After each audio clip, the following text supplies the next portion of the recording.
In this video, you're gonna learn 3 key exercises to fix your hip stiffness. What's up guys, my name is Dr. Nick Bonforte, physical therapist. So hip stiffness can be a whole host of things. Commonly, the main thing is this hip flexor complex. A lot of times hip flexors get blamed for all this hip stiffness and tightness.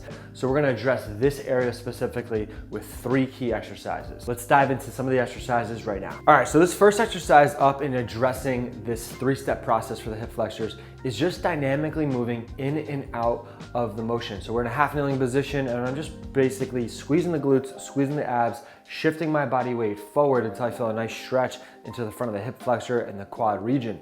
By dynamically going in and out of this position, we're helping loosen up this front area of the hip. This is a good starting point to start loosening this region for the next steps in addressing this actual hip flexor component in terms of tightness and stiffness. This next one up, now that we address the hip flexor dynamically, we opened up a little bit of a range of motion, or we reduced stiffness and tightness, we're gonna follow this up by eccentrically loading this tissue. So you can see here in this video, I'm in a split stance position, I'm using a weight, and I'm just dropping my knee down to the ground slowly and controlled. What that is doing is putting that muscle, all that front muscle, hip flexor, quad region on stretch through an eccentric position. So I'm lengthening the tissue that I'm addressing as I'm doing this split stance squat. Holding the weight just adds a little bit of overpressure throughout this exercise and helps give a little bit more of an input to this region.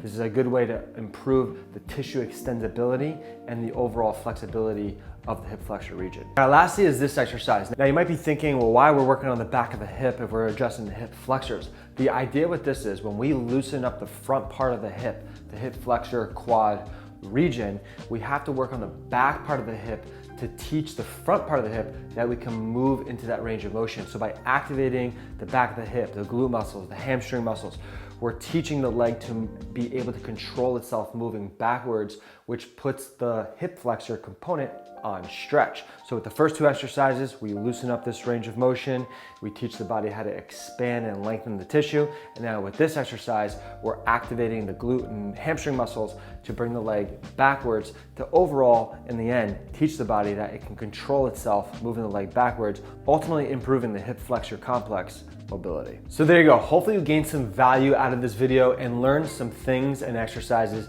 you can start doing to address hip flexor tightness and stiffness. So guys, to really help out with the YouTube algorithm, it'd really help if you subscribe, like, comment, leave any questions, turn on post notifications so you never miss a video. And also guys, if you want to learn a little bit more about some of the programs that I have out for specific regions of the body, then head over to my website, check out some of the programs, and also pick up some of the free guides that I have right on the website. I'll leave the link in this video or down below in the description. Click, head right over there, pick up your free guide, or check out some of the programs.